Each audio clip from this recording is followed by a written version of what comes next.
నమస్కారం ఘంటారావానికి స్వాగతం. ముందుగా ప్రధాన అంశాలు. రేపటితో ముగియనున్న జూబ్లీహిల్స్ ప్రచార హోరు. ఓటర్లను ప్రసన్నం చేసుకునేలా ఇంటింటికి తిరుగుతున్న నేతలు.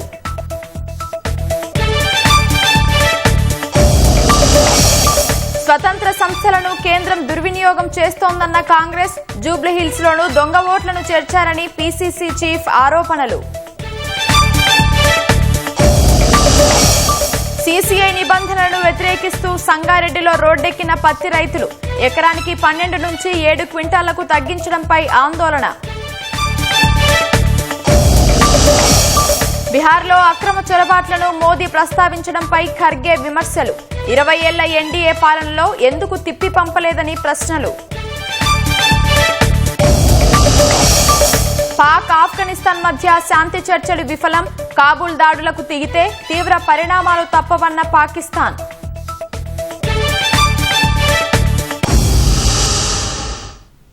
తెలంగాణ భవన్లో హరీష్ రావు మీడియాతో మాట్లాడుతున్నారు. ప్రత్యక్ష ప్రసారం ద్వారా చూద్దాం.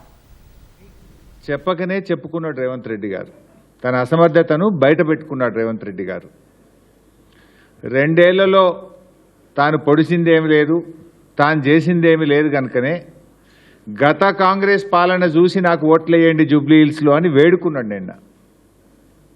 2 సంవత్సరాల్లో ఆయన పాలనలో ఆయన ఏం చేయలే కదా. అందువల్ల గత కాంగ్రెస్ పాలన చూసి నాకు ఓట్లేయండి అని రేవంత్ రెడ్డి గారు ఆయన ఏదో పుట్టుకనే కాంగ్రెస్లో పుట్టినట్టు, కాంగ్రెస్లో ఉన్నట్టు ఆయన మాట్లాడడం జరిగింది. బేసికల్ నేను ఇంకోటి అంటున్నా, నువ్వు గత కాంగ్రెస్ పాలన అంటే 2004 నుంచి 2014 వరకు నాటి కాంగ్రెస్ పాలన చూసి జూబ్లీహిల్స్లో మాకు ఓటేయండి అంటుండు. మరి నువ్వు ఆ రోజు ఏ పార్టీలో ఉన్నావు? నాడు తెలుగుదేశం పార్టీలో ఉండి నువ్వేమన్నావు ఆ రోజు? దురదృష్టవశాత్తు పెద్దలు స్వర్గీయ వైఎస్ రాజశేఖర రెడ్డి గారు చనిపోతే పావురాల గుట్టలో పావురమైండ్ అని మాట్లాడింది నువ్వే కదా. మరి నాటి పాలన అంత మంచిగుంటే మరి ఆనాడు వైఎస్ఆర్ గారి మీద ఎందుకు నోరు బారేసుకున్నావు? ఆనాడు నువ్వు నాటి కాంగ్రెస్ ప్రభుత్వం చేపట్టినటువంటి జలయజ్ఞాన్ని ధనయజ్ఞం అని చెప్పి నీ నోటితోనే మాట్లాడినావు కదా. నీది నోరా మోరా?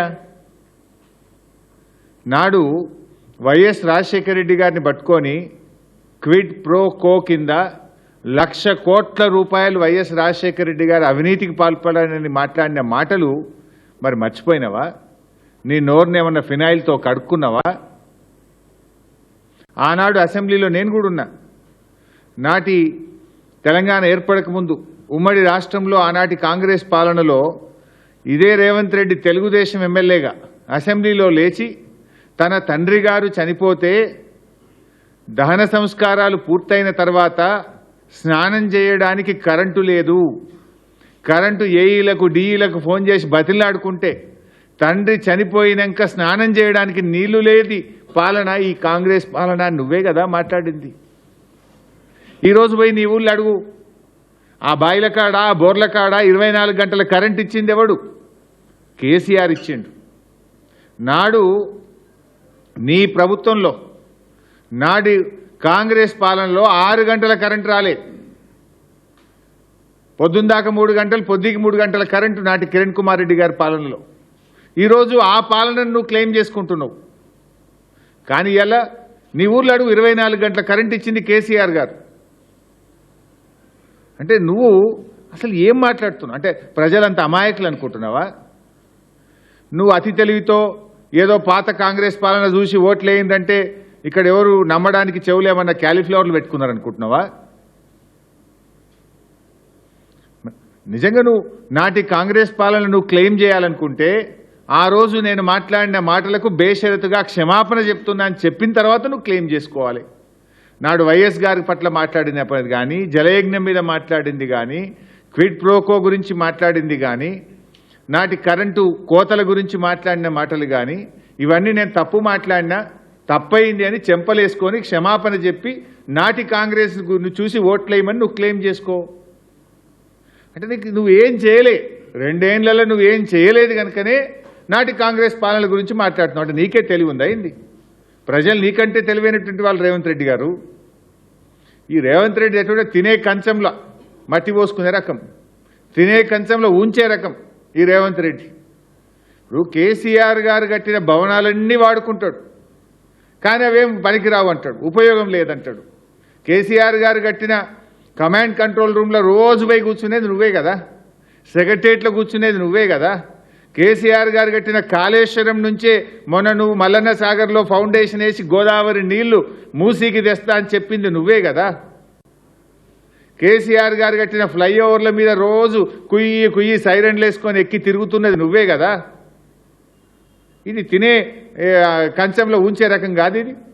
కేసీఆర్ గారు చేసిన ప్రతిదాన్ని ఉపయోగించుకుంటావు, మళ్ళీ పైకెళ్ళి మాట్లాడతావు. అంటే పొట్ట నోరిప్పితే అబద్ధాలే. ఇప్పుడు నేనేమన్నాడు, అప్పుల మీద మాట్లాడిండు. ఈ అప్పుల మీద అయితే పూటకో అబద్ధం మాట్లాడతాడు. అసెంబ్లీలో పెట్టిన వైట్ పేపర్ మీద ఒకటి మాట్లాడతాడు, బట్టి గారు ఒకటి చెప్తాడు, రేవంత్ రెడ్డి గారు ఒకటి చెప్తారు. నిన్న కూడా మాట్లాడుతూ అప్పుల మీద మళ్ళా చిల్లర మాటలు మాట్లాడిండు. నేను ఒకటే అంటున్నా, నువ్వు రాష్ట్రానికి ముఖ్యమంత్రివి, దారిన పోయే దానయ్యవు కాదు. ఏది పడుతుంది ఎటు పడతాడు ఏ పూటకో మాట మాట్లాడడానికి నువ్వేం దారిన పోయే దానయ్యవా? ఇప్పుడు నేను చెప్తున్నది, కేసీఆర్ పాలనలో మొత్తం చేసిన అప్పులు 2,80,000 కోట్లని. ఇది పార్లమెంట్లో బీజేపీ ఎంపీ అడిగిన ప్రశ్నకు కేంద్ర ప్రభుత్వం ఇచ్చిన సమాధానం, నా కహాని కాదు. ఏ రోజు అడిగారు? 11th August 2025 సోమవారం, ఈ సంవత్సరమే 11th August 2025 సోమవారం నాడు బీజేపీ ఎంపీ రఘునందన్ రావు గారు అడిగిన ప్రశ్న. ఇందులో ఏం చెప్పారు? ఇందులో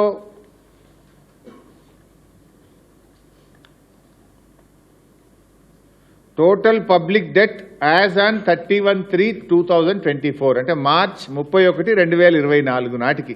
ఇందులో ఇంకా 5 నెలల వీళ్ళ అప్పులు కూడా ఉన్నాయి. వీళ్ళు ఎక్కింది December 7, 2023 కదా. వీళ్ళవి కూడా 4 నెలలు వీళ్ళు ఉన్నాయి. అవి కూడా కలుపుకుంటే మొత్తం 3,50,520.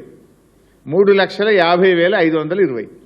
ఇందులో తెలంగాణ వచ్చే నాటికే ఆనాటి కాంగ్రెస్ ప్రభుత్వం చేసిన అప్పు 70,000 కోట్లు. అది తీసేస్తే ఎంత? 2,80,000 కోట్లు మాత్రమే. ఇది నేను చెప్తలేను కదా, పార్లమెంట్లో కేంద్ర ప్రభుత్వం బాజాప్తా కేంద్ర ఆర్థిక మంత్రి ఇచ్చిన సమాధానం. అడిగింది బీజేపీ ఎంపీ, చెప్పింది కేంద్ర ప్రభుత్వం. నువ్వెందుకు ఈ చిల్లర మాటలు మాట్లాడుతున్నావు?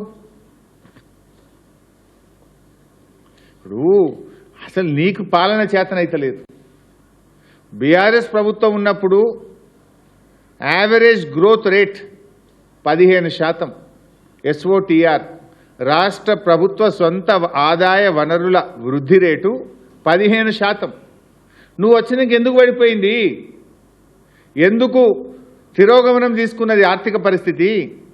ఉదాహరణకు నిన్ననే కాగేదో రిలీజ్ చేసినట్టుంది. సెప్టెంబర్ 2025 2025లో కాగ్ ఇచ్చిన రిపోర్టు ఈ నెలలో -5 GST వృద్ధి రేట్, ట్యాక్స్ రెవెన్యూ -5. ఇండియాలో 28 రాష్ట్రాల్లో చివరి నుంచి 4వ రాష్ట్రం. రాష్ట్ర ఆదాయ వృద్ధి రేటు సెప్టెంబర్ నెలలో -5 2025.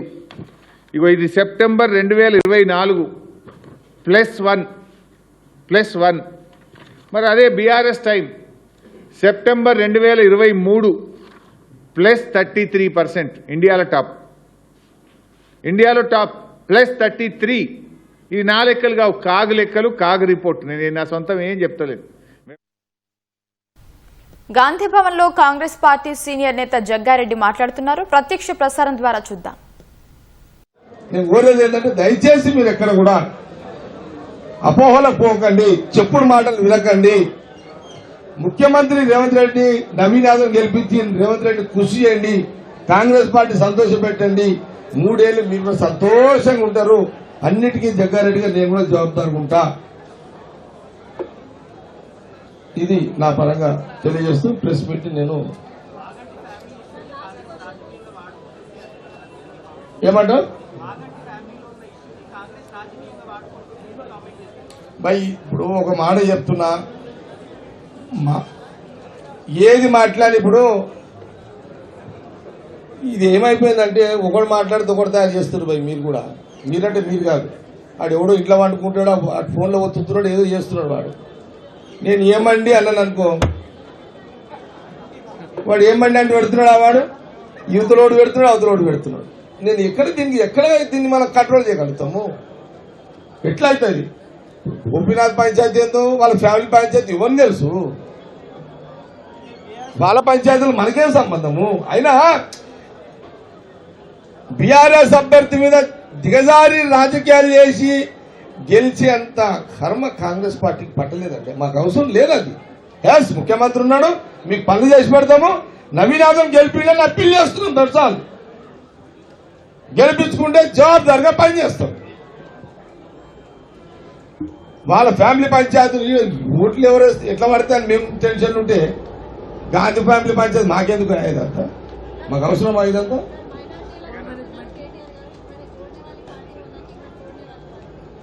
जोड़ने वाला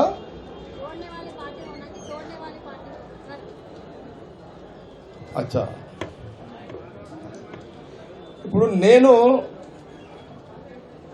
హైదరాబాద్ మీద మాట్లాడవచ్చు, లేకపోతే గులగొట్టిదని మాట్లాడవచ్చు, ఇంకోటి మాట్లాడచ్చు. దాని కూడా చేస్తున్నారు మీరు. అంత ప్రాబ్లం అది. నేను ఒక న్యూస్ చెప్తా కదా మీ ముందు. ఇప్పుడు దాన్ని ఇప్పుడు నువ్వు నీట్గా అడిగినాను, ఇంట్లో ఎవడో ఒక టీఆర్ఎస్ ఉండి దాన్ని డివైడ్ చేస్తాడు. ఎవరెవరు ఉంటారు కదా సోషల్ మీడియాలో, ఎవరో ఉండరు. వాళ్ళు ఏం చేస్తారు దాన్ని? నేను పాజిటివ్గా చెప్పే ప్రయత్నం చేస్తున్నప్పుడు అంత పీసులు చేసేస్తున్నారు. ఇప్పుడు అంతా మొన్న నేను చూసిన నమస్తే, నేను ఒకటి చెప్తాను, నమస్తే ఒకటి రాస్తున్నాడు తెలంగాణలో. మనం ఏం చేస్తాం? జూబ్లీహిల్స్ నియోజకవర్గంలో ప్రచారానికి ఒక్కరోజు మాత్రమే మిగిలి ఉండటంతో పార్టీలన్నీ ప్రచార వేగాన్ని పెంచాయి. కాంగ్రెస్ పార్టీ అభ్యర్థి నవీన్ యాదవ్ ఎర్రగడ్డ డివిజన్లో ఇంటింటికి తిరుగుతూ ఓట్లను అభ్యర్థిస్తున్నారు. ముఖ్యమంత్రి రేవంత్ రెడ్డి చేస్తున్న అభివృద్ది, ప్రజలకు అందజేస్తున్న సంక్షేమ కార్యక్రమాలను ప్రచారంలో ఓటర్లకు చెబుతున్నారు. జూబ్లీహిల్స్ వాసిగా స్థానిక సమస్యలు తనకు తెలుసునని, ఎన్నికల్లో గెలిచాక వాటి పరిష్కారానికి కృషి చేస్తానంటున్న నవీన్ యాదవ్తో ఈటీవీ ముఖాముఖి. జూబ్లీహిల్స్ నియోజకవర్గంలో ఇంటింటి ప్రచారంలో కాంగ్రెస్ పార్టీ అభ్యర్థి నవీన్ యాదవ్ పాల్గొన్నారు. ప్రజల నుంచి ఎలాంటి స్పందన ఉంది? ఎన్నికలు దగ్గర పడుతున్న కొద్దీ ఇంటింటి ప్రచారం ముమ్మరం చేస్తున్నారు. అయితే మరిన్ని విషయాలను నవీన్ గారిని అడిగి తెలుసుకుందాం. సార్ చెప్పండి, ఓటర్లు ఇంటింటికి తిరిగి ఓట్లను అభ్యర్థిస్తున్నారు, స్పందన ఎలా ఉంది సార్? చాలా బాగుందండి స్పందన. గత నెల రోజుల నుండి డోర్ టు డోర్ క్యాంపెయిన్ మేము తిరుగుతూ ఉన్నాం. చాలా పాజిటివ్గా రెస్పాండ్ అవుతున్నారు. ఎక్కడున్న బస్సులలో కాంగ్రెస్ పార్టీ పైన మంచి నమ్మకం ఏర్పడ్డది. మంచి మెజార్టీతో కాంగ్రెస్ పార్టీని గెలిపించాలనే ఆలోచన జనాలు ఉన్నారండి. ఇప్పటికే 2 సంవత్సరాల్లో అధికార కాంగ్రెస్ పార్టీ ఉంది. రానున్న 3 ఏళ్ళు కూడా మీరు ఎమ్మెల్యే అయితే ఎలాంటి కార్యక్రమాలు చేపట్టబోయే అవకాశం ఉందంటారు? బీఆర్ఎస్ ఎమ్మెల్యే 3 సార్లు ఇక్కడ ఎమ్మెల్యేగా ఉండే. ప్రభుత్వం వచ్చినప్పటి నుండి కూడా ఏ రోజు మరి ముఖ్యమంత్రి గారి దగ్గరికి వెళ్ళి ఈ ప్రాంత సమస్య అడిగింది లేదు. సరే, కాంగ్రెస్ కాదు, బీఆర్ఎస్ ఉన్నప్పుడు కూడా అలా పెద్దల దగ్గర పోయి ఈ ప్రాంత సమస్యల గురించి చెప్పింది దాఖలా లేవు. పీపుల్ ఫెడప్ అయిపోయినారు. గతంలో బీఆర్ఎస్కి అవకాశం ఇచ్చి మన ప్రాంతాన్ని అన్యాయానికి గురి చేసుకున్న మనమే అని వాళ్ళ అభిప్రాయంతో ఉన్నారు. ఇప్పుడు మాత్రం కాంగ్రెస్ సో ప్రజలకు బలమైన అభిప్రాయం ఇచ్చినటువంటి మాటలు ఒక్కొక్కటిగా నెరవేరుస్తూ ఉంది కాంగ్రెస్. కాంగ్రెస్ అంటే పేదల పార్టీ, పబ్లిక్ పార్టీ. ఈరోజు బై ఎలక్షన్ సందర్భం మనం కాంగ్రెస్ కాంగ్రెస్ని గెలిపించుకుంటే ఈ బస్సులు బాగుపడతాయి, మన ప్రాంతం అభివృద్ధి చెందుతున్న ఆలోచనలో, బలమైన ఆలోచనలో ప్రజలు ఉన్నారు.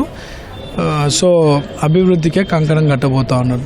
అన్న, ముఖ్యంగా మహిళా ఓటర్లు ఎక్కువగా ఉన్నారు. వాళ్ళ నుంచి ఫ్రీ బస్సు, గ్యాస్ సబ్సిడీ, వడ్డీ లేని రుణాలు అన్నీ కూడా బాగా ఆకర్షితులు చేస్తున్నాయి. చాలామందికి మహిళా క్యాంటీన్స్, మహిళలని 1 కోటి మంది మహిళలను కోటీశ్వరులు చేయాలనేది రేవంత్ అన్న కళ, కాంగ్రెస్ పార్టీ ఒక సిద్ధాంతం.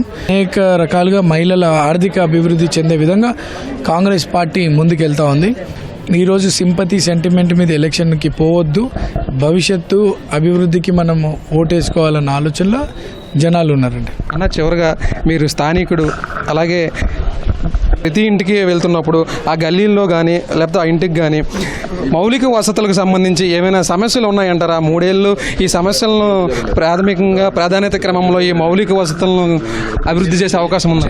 చూడండి, మా ఫ్యామిలీ, మా ఫాదర్ 40 ఏళ్లుగా ఈ ప్రాంతంతో సంబంధం ఉంది. ఆ రోజు మౌలిక వసతులు లేని సమయంలోనే సొంత నిధులతో వాటర్ ట్యాంకులు, డ్రైనేజ్ సిస్టమ్స్, లైట్లు, రోడ్లు కూడా మా ఫాదర్ సొంత ఖర్చులతో 35 ఏళ్ల క్రితం చేయించినారు.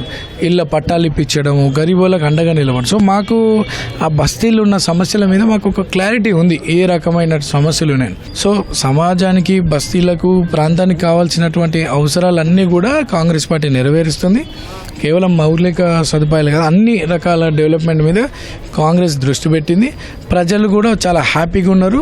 స్వచ్ఛందంగా పార్టీలు విడిచి చిన్న చిన్న బస్తీలలో, కాలనీలలో ఉన్నటువంటి బీఆర్ఎస్ కార్యకర్తలు మనసారా కండువలన్నీ పక్కన పెట్టి బస్తీలు డెవలప్ చేసుకోవాలనే ఆలోచనతో కాంగ్రెస్ పార్టీలో జాయిన్ అయ్యారు. ఈరోజు అమాల్ బస్తీకి నేను వచ్చిన. మా మీద పెట్టుకున్న నమ్మకాన్ని నిలబెట్టుకునే విధంగా నేను పనిచేస్తాను. అన్న, చివరిగా ఎలక్షన్లకు సంబంధించి కొన్ని గంటలే మిగిలి ఉంది. అలాగే ప్రచారం కూడా రేపటితోనే అయిపోయే అవకాశం ఉంది. మీరు కావచ్చు, మంత్రులు కావచ్చు, గ్రౌండ్ లెవెల్ కార్యకర్తలందరూ కూడా ప్రతి ఓటర్ని కూడా పోలింగ్ స్టేషన్కి తీసుకెళ్లేలా మానిటరింగ్ ఎలా చేసుకుంటున్నారు? గ్రౌండ్ వర్క్ జరుగుతుందంటారు? చాలా బాగా గ్రౌండ్ వర్క్ అవుతుందండి. అందరి సహకారం, కార్యకర్తలు, ఎమ్మెల్యేలు, చైర్మన్స్, వాళ్ళ పార్టీని బలపరచడానికి, పార్టీని గెలిపించుకోవడానికి రాష్ట్ర వ్యాప్తంగా వచ్చినటువంటి వారందరూ కూడా పోలింగ్ పర్సంటేజ్ ఏ రకం పెరగాలని చర్చ జరిగింది. పెద్దలు, మంత్రులు అందరూ కూడా ఆ ప్రణాళిక ప్రకారమే అందరు చేస్తూ ఉన్నారు. ఇక్కడ ఏంటంటే 70% ఓటర్ మ్యాపింగ్లో ఐడెంటిఫై చేయగలుగుతున్నారు. చాలామంది అంటే ఎన్నో సంవత్సరాలుగా ఓట్లు ఉన్నటువంటి వాళ్ళు ఇక్కడ లేరు. సో ఇప్పుడు డోర్ టు డోర్ క్యాంపెయిన్లు, door to door voter mapping చేసిన సమయంలో 70% మాత్రం ఐడెంటిఫై చేయగలిగినారు. మా వాళ్ళు పోలింగ్ పర్సంటేజ్ పెంచడానికి కూడా ప్రయత్నాలు చేస్తూ ఉన్నారు. మంచి పర్సంటేజ్ పెరుగుతుంది, మంచి మెజార్టీ కాంగ్రెస్కి వస్తుంది. కాంగ్రెస్ పార్టీ అభ్యర్థి నవీన్ కుమార్ యాదవ్ గల్లీ గల్లీ తిరుగుతూ ప్రతి ఓటర్ను కూడా కలుస్తున్నారు. రానున్న ఎన్నికల్లో అభివృద్ధికి, సంక్షేమ పథకాలు అందరికీ అందేటట్లు కృషి చేస్తానని, స్థానికులను మీ సమస్యలన్నీ నాకు తెలుసు, ప్రాధాన్యత క్రమంలో అవన్నీ కూడా పరిష్కారానికి కృషి చేస్తానని నవీన్ కుమార్ యాదవ్ చెబుతున్నారు. Vote studio. జూబ్లీహిల్స్ ఉప ఎన్నిక వేళ పోలీసులు కీలక ఆదేశాలు జారీ చేశారు. ఈ నెల 11న పోలింగ్, 14న కౌంటింగ్ జరగనున్నాయి. ఈ నేపథ్యంలో ఆంక్షలు విధించారు. ఈ నెల 11న తిరిగి ఈ నెల 14న జూబ్లీహిల్స్ నియోజకవర్గ పరిధిలో మద్యం దుకాణాలు మూసివేయాలని హైదరాబాద్ సిపి సజ్జనార్ ఆదేశించారు. ఆదివారం సాయంత్రం 6 గంటల నుంచి ఈ నెల 11న సాయంత్రం 6 గంటల వరకు ఆంక్షలు ఉంటాయి. మళ్లీ కౌంటింగ్ జరిగే 14వ తేదీన ఉదయం 6 గంటల నుంచి 15న ఉదయం 6 గంటల వరకు ఆంక్షలు అమల్లో వస్తాయి. జూబ్లీహిల్స్ నియోజకవర్గం ఆదివారం సాయంత్రం 6 గంటల నుంచి 144 సెక్షన్ విధిస్తారు. ఆంక్షలు అమల్లో ఉన్న సమయాల్లో 5 లేదా అంతకంటే ఎక్కువ మంది గుమిగూడడాన్ని నిషేధించారు. ఎవరైనా ఆదేశాలను ఉల్లంఘిస్తే చట్ట ప్రకారం చర్యలు తప్పవని సిపి సజ్జనార్ హెచ్చరించారు. ఓట్ల లెక్కింపు రోజు రహదారులు, జనావాసాల్లో బాణసంచా పేల్చకూడదన్నారు. ప్రచార కార్యక్రమాలపై కూడా నిషేధం విధించారు. ఆదివారం సాయంత్రం 6 గంటలకు అన్ని పార్టీల ప్రచారం ముగించాలని స్పష్టం చేశారు. పత్తి కొనుగోళ్లలో సీసీఐ కొత్త నిబంధనలను నిరసిస్తూ సంగారెడ్డి జిల్లా మునిపల్లి మండలం కంకోల్ టోల్ ప్లాజా వద్ద రైతులు ధర్నా చేపట్టారు. హైదరాబాద్ ముంబై జాతీయ రహదారిపై బైఠాయించి నిరసన కొనసాగించారు. కొత్త స్లాట్ నిబంధన అమలు చేస్తూ ఎకరానికి 12 క్వింటాల నుంచి 7 క్వింటాలకు తగ్గించడం సరికాదని అన్నారు. స్థానిక జిన్నింగ్ మిల్లులో అమ్ముకునేలా వెసులుబాటు కల్పించాలని నినాదాలు చేశారు. రవాణా ఖర్చులు భారంగా మారకుండా L1, LA2, LV3 విధానాన్ని మార్చాలని అన్నారు. జాతీయ రహదారిపై రైతుల బైఠాయింపుతో ఇరువైపులా వాహన రాకపోకలు భారీగా స్తంభించాయి. రైతులకు పోలీసులు నచ్చజెప్పి ఆందోళన విరమింపజేయడంతో రాకపోకలు పునరుద్దరించారు. కరీంనగర్ జిల్లా వీణవంక మండలం నర్సింగాపూర్లో రైతులు రోడ్డెక్కారు. ధాన్యం తూకం వేయడానికి స్థానిక హమాలీలు ఎక్కువ డబ్బులు డిమాండ్ చేస్తున్నారని, బీహార్కు చెందిన హమాలీలతో తూకం వేసుకుంటే పోలీసులు అడ్డుకుంటున్నారని రైతులు ఆగ్రహం వ్యక్తం చేశారు. ధాన్యం సంచులు రోడ్డుపై అడ్డంగా పెట్టి ధర్నా చేశారు. పోలీసులకు వ్యతిరేకంగా నినాదాలు చేశారు. హమాలీ లీడర్ల నాయకులతో మాట్లాడినా ఫలితం లేకపోవడంతో బీహార్ హమాలీలతో ధాన్యం తూకం వేయించుకుంటున్నట్లు తెలిపారు.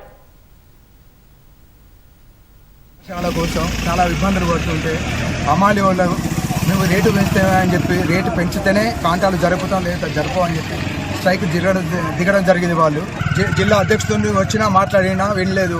వాళ్ళు రైతులు అనేటోళ్ళకి సపోర్ట్ చేస్తేనే మేమందరం పోయి బీహార్లో తీసుకురావడం జరిగింది. వాళ్ళతో కాంటాలు జరుగుతుంటే ఈరోజు వచ్చి 100కి ఏమో డైల్ చేసిండట, పోలీసులు వచ్చి రావడం ఇట్లా ఇదంతా గొడవ జరిగింది. 15 రోజుల 5 మనుషులు రోజుకు వేస్తే 10,000 రూపాయలు పరదాలకైనాయి, 10,000 రూపాయలు నేర్పినందుకైనాయి, ములకలు వచ్చినాయి. వాళ్ళు సీడోడు తీసుకున్నాం. అయినమైతే వాళ్ళ తోటికి ఎందుకని మేము మా సాగు మేము దత్తమని మేము దయచేసి మేము బీఆర్ఓలో తీసుకొచ్చి మేము వేసుకుంటారు. వరంగల్ ని చుట్టుముట్టిన వరదలు ప్రకృతి విపత్తు కాదని, ప్రభుత్వం తెచ్చిన విపత్తని తెలంగాణ జాగృతి అధ్యక్షురాలు కవిత ఆక్షేపించారు. అధికారుల నిర్లక్ష్యం కారణంగా జనం వరద బారిన పడ్డారని, సీఎం వచ్చిన తర్వాత బాధితులను ఆదుకోవడంలో వైఫల్యం చెందారని విమర్శించారు. తక్షణం బాధితులను అన్ని విధాలా ఆదుకోవాలని డిమాండ్ చేశారు. జాగృతి జనం బాట కార్యక్రమంలో భాగంగా హనుమకొండ, ఫాతిమానగర్లో పర్యటించిన కవితకు జాగృతి నాయకులు, మహిళలు బోనాలు, బతుకమ్మలతో స్వాగతం పలికారు. వరదలతో సర్వం కోల్పోయిన సమ్మయ్య నగర్ బాధితులను పరామర్శించారు. వరదలు సృష్టించిన బీభత్సాన్ని వారి నుంచి అడిగి తెలుసుకున్నారు. అనంతరం ఎంజీఎం ఆసుపత్రిని సందర్శించారు. వరంగల్ మల్టీ స్పెషాలిటీ ఆసుపత్రి నిర్మాణం ఆగిపోవడం వల్లే ఎంజీఎంపై ఒత్తిడి పెరుగుతోందన్నారు.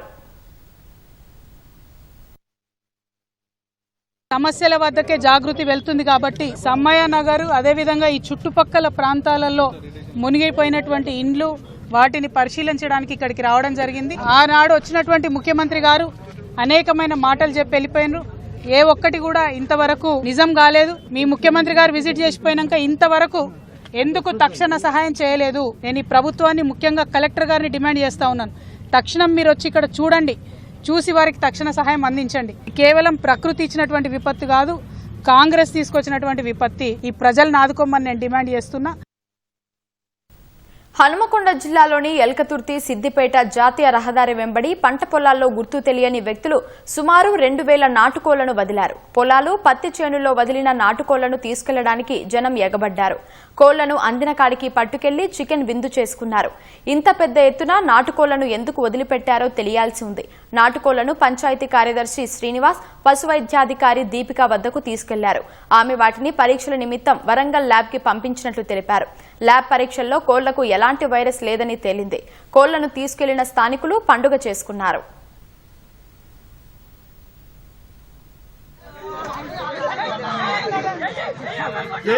ఒక 150 కోళ్ళ దాకా ఉన్నాయి. బాగానే ఇస్తుంది. వాళ్ళు ఎవరో ఇచ్చిపెట్టిపోయేలా ఏందో తెలియదు కానీ. హైదరాబాద్ దుండిగల్ పోలీస్ స్టేషన్ పరిధిలో దారుణం చోటు చేసుకుంది. మహిళను అతి కిరాతకంగా గొంతు కోసి దుండగులు హత్య చేశారు.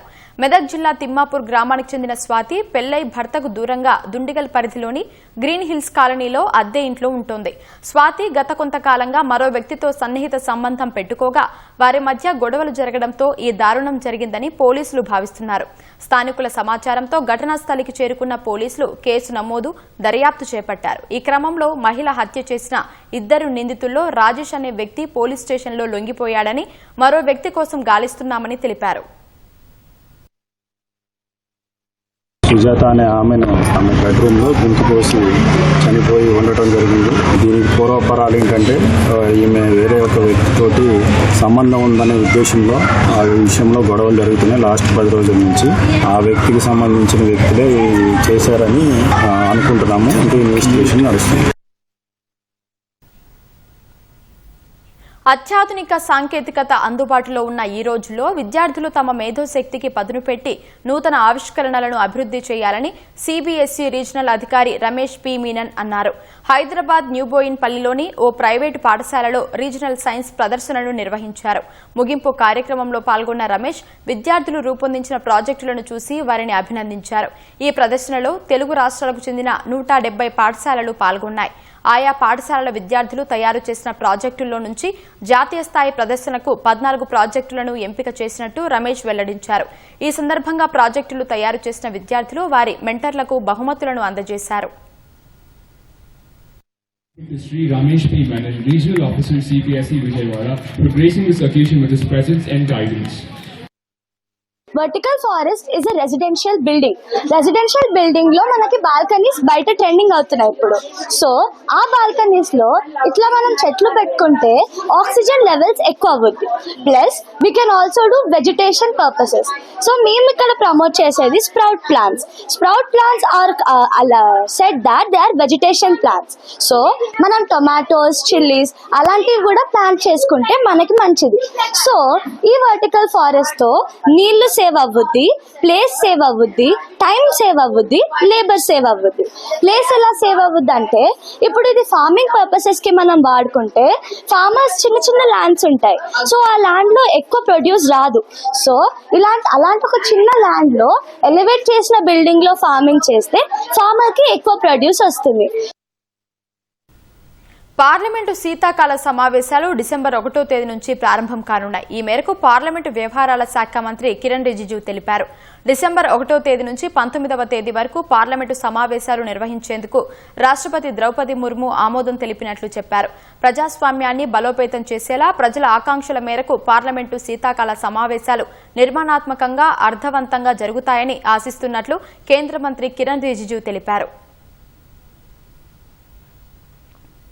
బీహార్ తొలి విడత ఎన్నికల్లో 65.08% పోలింగ్ నమోదైంది. ఈ మేరకు ఎన్నికల సంఘం ఓ ప్రకటన విడుదల చేసింది. 2020 బీహార్ అసెంబ్లీ ఎన్నికలు, 2024 లోక్సభ ఎన్నికల్లో పోలైన ఓట్ల శాతం కంటే ఇది ఎక్కువ.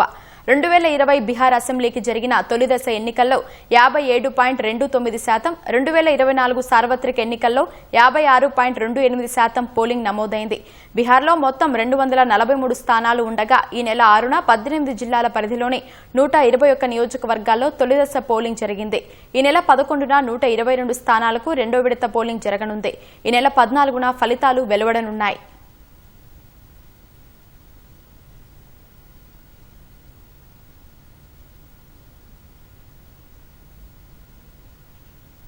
బీహార్ అసెంబ్లీ ఎన్నికల ప్రచారంలో జంగల్ రాజ్, అక్రమ చొరబాట్ల అంశాలను ప్రధాని మోదీ పదే ప్రస్తావిస్తుండటంపై కాంగ్రెస్ అధ్యక్షుడు మల్లికార్జున ఖర్గే తీవ్రంగా తప్పుబట్టారు.